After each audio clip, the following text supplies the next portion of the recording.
Oh. Get him up. Jeff. You all right? Jeff. Yeah. Jeff, you good? Yeah. Hey, buddy. Hi. Now put us on. You just passed out. Don't pass out on me.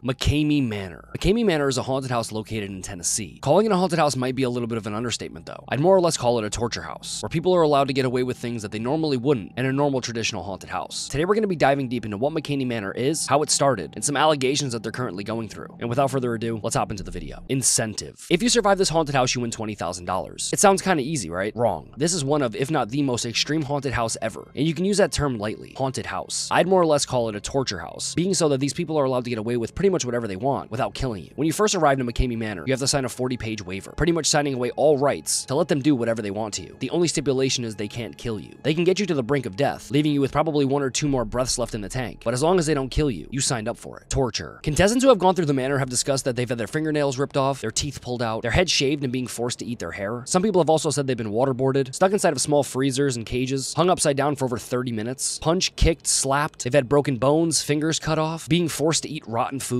having random strangers shove their hands to open your mouth and feeding you cockroaches. It just doesn't sound like something I would want to do. Location. This haunted house originated in California, until of course they were kicked out because they were doing such extreme things. They're now located in Tennessee, but the waitlist is so long it wouldn't even be worth it. There's a 10-year waitlist with over 25,000 people ahead of you. Good luck to those 25,000 people if they end up making it in. Owner. This is the owner, Russ McKamey, who disguises this torture house as a charity, which is why it's still open and how it's legal. He owns a couple of service dogs, and instead of taking money as donations, he takes dog food, which is how he's able to make his loophole around the government, having it be a legal charity. Trauma. A ton of people have discussed that it's been very hard for them to get back to their normal lives after going to the manor. Seems as though they're literally being tortured. This is cartel-like torture. All of the things I discussed before people have talked about. I can't imagine being waterboarded and then going to take a bath, or trying to go swimming, or having anything to do with water in general. It just doesn't sound like something you could pay me enough to do. Employees. The weird thing about McKamey Manor is they hire a lot of convicts, which normally would be fine, except some people that they hire are actually convicted rapists, which leads into the next topic. I just don't know how in good conscience you can hire people like this, knowing their history, and leaving them alone with people to pretty much do whatever they want. Allegations. There's a ton of different allegations going on against McKamey Manor. There's been a ton of different articles and women coming out about being SA'd when they go throughout this haunted house. They've also claimed to be injected with some type of drugs. It makes them very loopy, kind of like a sedative. Can you win? No one knows if it's truly possible to win McKamey Manor. The farthest someone ever got was 6 hours. He was a Navy SEAL. Supposedly while he was going throughout the haunted house, he was doing perfectly fine. He had no issues and didn't seem like he was going to stop until he won. When Russ noticed this, he decided to dunk him in and out of extremely cold water, then claimed that he had hypothermia and told him that he was disqualified because he didn't want him to die. Seems kind of convenient for someone who literally runs a torture house as a charity. In my personal opinion, I don't think it's possible for anyone to win. I don't think Russ wants to pay anyone any money. I think he just wants to have fun and torture people.